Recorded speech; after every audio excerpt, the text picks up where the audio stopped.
अदालतों में इस तरह का झूठ का चक्रव्यूह रचा जाता है कि आप उससे बिलबिला उठते हैं और आपको लगता है कि कोई आए और आपको सही रास्ता दिखाए।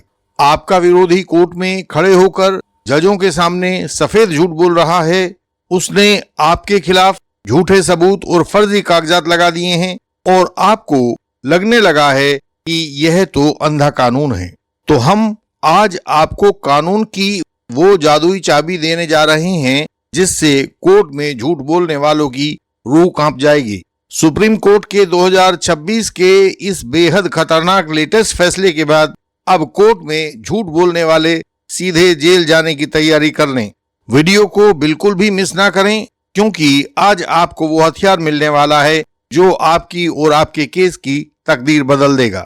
जब आपका विरोधी कोर्ट में जज साहब के सामने खड़े होकर सफेद झूठ बोलने लगता है तो अच्छे अच्छे लोगों का हौसला टूट जाता है। वह आपके खिलाफ झूठी कहानी बनाता है, नकली कागजात दिखाता है, गलत प्लीडिंग फाइल करता है और कोर्ट के रिकॉर्ड पर झूठा एफिडेविट जमा करवा देता है। उस समय आपको लगता है कि यह झूठा इंसान धोखे से केस जीत जाएगा, लेकिन आज हम आपको बहुत आसान भाषा में समझाएंगे कि आपको डरने की जरूरत नहीं है। कानून में एक ऐसा पक्का तरीका मौजूद है जो इस झूठ के खिलाड़ी को सीधे जेल की कोठरी में पहुंचा देगा। आपको बस सही समय पर सही रास्ता चुनना है, सही दांव लगाना है ताकि आपकी जीत पक्की हो सके। हम आपको बताने वाले हैं वकालत की दुनिया का सबसे बड़ा छुपा हुआ कानूनी हथियार। विरोधियों के झूठे एविडेंस और फर्जी कागजात के चलते बहुत लोगों ने बहुत साल अदालतों में बर्बाद किए हैं, लेकिन चतुर और समझदार एडवोकेट कभी भी इस लंबी लड़ाई का इंतजार नहीं करते। वे अच्छी तरह जानते हैं कि जैसे ही दूसरी पार्टी ने पहला झूठ बोल दिया, वहीं पर उसे पकड़ने का जाल बिछा देना चाहिए। पुराने कानून में जिसे सेक्शन 340 CRPC कहते थे, उसे अब नए कानून में 379 BNSS बना दिया गया है। यह सेक्शन झूठ बोलने वालों के लिए लोहे का ऐसा शिकंजा है जिससे बचना नामुमकिन है। बस आपका रास्ता सही होना चाहिए। जैसे ही कोर्ट को यह पता लगता है कि किसी व्यक्ति ने न्याय की प्रक्रिया में जानबूझकर धोखाधड़ी की है, झूठ बोला है, गवाही गलत दी है, फर्जी कागजात लगाए हैं, तो कोर्ट उस पर बहुत सख्त हो जाता है। भारत की अदालतें अब इन झूठे लोगों के झूठे कागजात से तंग आ चुकी हैं। इन्होंने कोर्ट में केसेस के अंबार लगा दिए हैं। कोर्ट खुद अपने जजमेंट्स के द्वारा इन्हें जेल भेजने के तरीके बता रहे हैं और रास्ते साफ कर रहे हैं। सुप्रीम कोर्ट ने मई 2026 में एक नया नियम और एक सख्त शर्त और एक बहुत जरूरी और बड़ा फैसला सुनाया है। कोर्ट ने साफ समझाया है कि हर छोटी मोटी मानवीय भूल या अनजानी गलती को तो अपराध नहीं मानेंगे, लेकिन इस सेक्शन के तहत कड़ी कार्रवाई तभी शुरू की जाएगी जब विरोधी पक्ष ने जानबूझकर, सोच समझकर झूठ यानी कि डेलिब्रेट फॉल्सहुड बोला हो।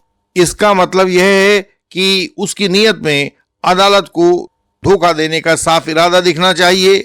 नीयत का खोट साफ उसके बयानों से और उसके कागजात से जाहिर होना चाहिए।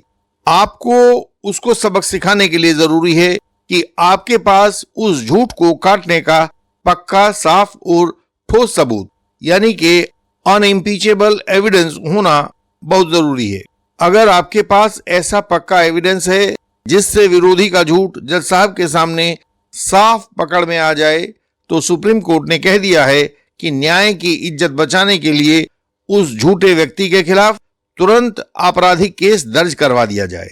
यह नया रुख उन लोगों के लिए बहुत बड़ी चेतावनी है जो पिछले कई सालों से कोर्ट को मजाक समझने लगे थे। अभी जनवरी 2026 में सुप्रीम कोर्ट का एक बहुत महत्वपूर्ण फैसला आया है, नेहा लाल वर्सेस अभिषेक कुमार। यह एक ट्रांसफर पिटीशन थी जिसका साइटेशन आप सामने देख रहे हैं। इसे जस्टिस राजेश बिंदल और जस्टिस मनमोहन ने 20 जनवरी 2026 को डिसाइड किया है। यह एक मैट्रिमोनियल डिस्प्यूट था। इस केस में पत्नी ने सुप्रीम कोर्ट से बड़ी राहत मांगी थी, लेकिन पति ने वहां बहुत समझदारी से काम लिया। पति ने अदालत को पक्के सबूतों के साथ यह बताया कि पत्नी ने केस जीतने के लिए कई बेहद जरूरी बातें छुपाई हैं और कोर्ट में आकर एफिडेविट पर सफेद झूठ बोला है। पति के एडवोकेट ने पत्नी के द्वारा गलत कागजात दाखिल करते ही तुरंत 340 सीआरपीसी के तहत एक एप्लीकेशन लगा दी। सुप्रीम कोर्ट ने जांच की तो पता चला कि पत्नी सचमुच अपनी गलती छुपाने और कानूनी कार्रवाई से बचने के लिए झूठ का सहारा ले रही थी। सुप्रीम कोर्ट ने आदेश दिया कि पति अभिषेक कुमार द्वारा पत्नी नेहा के खिलाफ कड़कड़डूमा कोर्ट दिल्ली में दायर किए गए सेक्शन 340 सीआरपीसी या आज की जो 379 बीएनएसएस बनता है, इसके मामले बंद नहीं होंगे। हालांकि उनके बीच का मुख्य विवाद बंद हो गया है। सुप्रीम कोर्ट ने उसे डिसाइड कर दिया है। सुप्रीम कोर्ट ने कहा कि जो संबंधित निचली अदालतों में 340 सीआरपीसी के मामले पति ने दाखिल किए हैं, वे मामले मेरिट के आधार पर आगे बढ़ते रहेंगे और ट्रायल कोर्ट उन पर सुनवाई करता रहेगा। इसके बाद दिल्ली हाई कोर्ट में तो और भी गजब का खेला हुआ। दिल्ली हाई कोर्ट ने 4 मई 2026 को इस झूठ के खेल पर एक बहुत बड़ा फैसला सुनाया है।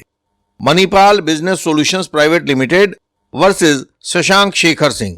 इसमें दिल्ली हाई कोर्ट के जस्टिस सुब्रमण्यम प्रसाद ने झूठे कागजात जमा कराने वालों पर साफ कहा कि जो लोग नकली दस्तावेज या फोर्ज्ड डॉक्यूमेंट्स बनाकर या झूठी गवाहियां दिलवाकर कोर्ट की आंखों में धूल झोंकने वालों पर सख्त कार्रवाई ना हुई तो न्याय का अब आगे मजाक बन जाएगा। उन्होंने यह भी कह दिया कि कोई व्यक्ति यदि केवल दूसरों की बाह मरोड़ने या उसे डराने के लिए 340 सीआरपीसी की एप्लीकेशन लगाएगा तो हम उसे भी नहीं बख्शेंगे, लेकिन हम किसी भी तरह से झूठे एविडेंस को बर्दाश्त नहीं करेंगे। कोर्ट ने पिटिशनर कंपनी और उसके अथॉराइज्ड सिग्नेटरीज पर क्रिमिनल केस दर्ज करने का हुक्म दे दिया है। दिल्ली हाई कोर्ट के इस आदेश के खिलाफ ये पिटिशनर लोग सुप्रीम कोर्ट में गए, लेकिन 2 जून 2026 को सुप्रीम कोर्ट ने भी इसको खारिज कर दिया और कहा कि दिल्ली हाई कोर्ट का जो नजरिया है वह बिल्कुल ठीक है, झूठ बोलने वाला और नकली कागजात फाइल करने वाला बख्शा नहीं जाएगा। इस कानूनी लड़ाई में अगर आप जीतना चाहते हैं तो आपको साल 2026 के इन नए कायदों को समझना होगा जो सुप्रीम कोर्ट ने तय कर दिए हैं। इन नियमों को जानकर आप विरोधी के झूठ को बहुत आसानी से पकड़ सकते हैं। पहली बात तो यह है कि यदि विरोधी का इरादा आपको चोट पहुंचाने का नहीं था और उससे कोई अनजाने में भूल हुई है, कोर्ट को धोखा देने की उसकी नीयत नहीं है, तो उसको बख्श दिया जाएगा। दूसरी बात, यदि उसने ऐसा झूठ बोला है जिसका सीधा असर आपके केस के फैसले पर यानी एक्सपीडियंसी इनजस्टिस पर पड़ रहा है, तो फिर उसको बख्शा नहीं जाएगा। अगर उसने कोर्ट के एडमिनिस्ट्रेशन ऑफ जस्टिस पर उंगली उठा दी है, उसके साथ छेड़छाड़ कर दी है, तो उसको अब परिणाम भुगतना ही होगा। एक उदाहरण से समझकर देखते हैं। मेंटेनेंस के मामलों में अक्सर विरोधी पक्ष अपनी असली नौकरी, सैलरी या बड़ी आय को जानबूझकर छुपा लेता है। पत्नियां अपनी आय छिपा लेती हैं। इस एक झूठ से कोर्ट का पूरा फैसला विरोधी के पक्ष में पलट जाता है। सुप्रीम कोर्ट ने कहा है कि यह गुनाह है, ऐसा नहीं करने देंगे। लेकिन जैसे ही आप उस झूठ के खिलाफ अपना एविडेंस रख देते हैं तो ट्रायल जज को तुरंत एक्शन लेने के लिए बाध्य होना पड़ता है, क्योंकि अब आदेश सुप्रीम कोर्ट और हाई कोर्ट से आ चुके हैं। तो आप भी अपनी तरफ से कोई कोताही ना करें, कोई लापरवाही ना करें, कोई देरी ना करें। झूठे व्यक्ति को लंबी जेल हो, इसके लिए आईएलएस की एक सलाह है। अब सवाल यह है कि कोर्ट इस झूठ के लिए विरोधी को क्या सजा देगा। जब कोर्ट आपकी एप्लीकेशन पर यह मान लेता है कि विरोधी ने झूठ बोला है, तो कोर्ट खुद शिकायतकर्ता बनकर मामला सीधे मजिस्ट्रेट की अदालत में क्रिमिनल ट्रायल के लिए भेज देता है। वहां उस पर क्रिमिनल ट्रायल होगा, एविडेंस होगा। कोर्ट को गुमराह करने और जाली दस्तावेज लगाने पर नए कानून बीएनएस में सीधे 7 साल तक की जेल की सजा तय है। जो विरोधी कल तक आपको डरा रहा था, वह इस कार्रवाई के बाद खुद को जेल जाने से बचाने के लिए आपकी मिन्नतें करने लगेगा। जैसे ही विरोधी कोई झूठा कागज पेश करे, 1 भी मिनट की देरी ना करें, तुरंत 340 की कार्रवाई शुरू करवाएं। जहां भी संदेह हो वहां कोर्ट के सामने गलत एप्लीकेशन ना लगाएं। गलत एप्लीकेशन लगाने से बेहतर है कि इंडियन लीगल सिस्टम के द्वारा उसकी जांच और करेक्शन करवा लें, ताकि कोर्ट आपकी एप्लीकेशन को टेक्निकल ग्राउंड्स पर डिसमिस ना कर दे। क्योंकि 340 सीआरपीसी की एप्लीकेशन एक बहुत टेक्निकल एप्लीकेशन होती है और उसको लगाने के लिए आपको बहुत सारी चीजों का ध्यान रखना पड़ता है जो एक आम आदमी या नया एडवोकेट नहीं कर पाता है। कुछ भी हो, इन झूठे कव्वालों की महफिल को अब सजने ना दें। खड़े हों और कानून के सहारे खड़े हों।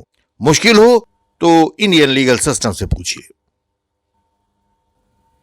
केवल इंडियन लीगल सिस्टम ने डिफेंस को एक परिपक्व विज्ञान बना दिया है। हर बात को वैज्ञानिक नियमों के तहत इस तरह से ढाल दिया है कि जब चाहो, जहां चाहो, जैसा चाहो, अपने फेवर का वही परिणाम प्राप्त कर लो। नियमों और कायदे कानूनों पर टिका हुआ क्रॉस एग्जामिनेशन, कानूनी दलीलों और मनोविज्ञान के सिद्धांतों पर टिका हुआ फाइनल आर्गुमेंट्स, सब कुछ ऐसा चमत्कारिक बना दिया है कि यदि उसे कोर्ट की प्रक्रिया में डालोगे तो मन भावन नतीजे ही सामने आएंगे। क्योंकि इंडियन लीगल सिस्टम कानूनी जंजाल को तोड़ने की कला में सिद्धस्त है। स्क्रीन पर दिखाए गए तरीकों से आप हमसे संपर्क कर सकते हैं। यही बात आपको वीडियो के डिस्क्रिप्शन में भी लिखी हुई मिलती है। ILS के मेंबर बने और कानून की विशेषज्ञता प्राप्त करें।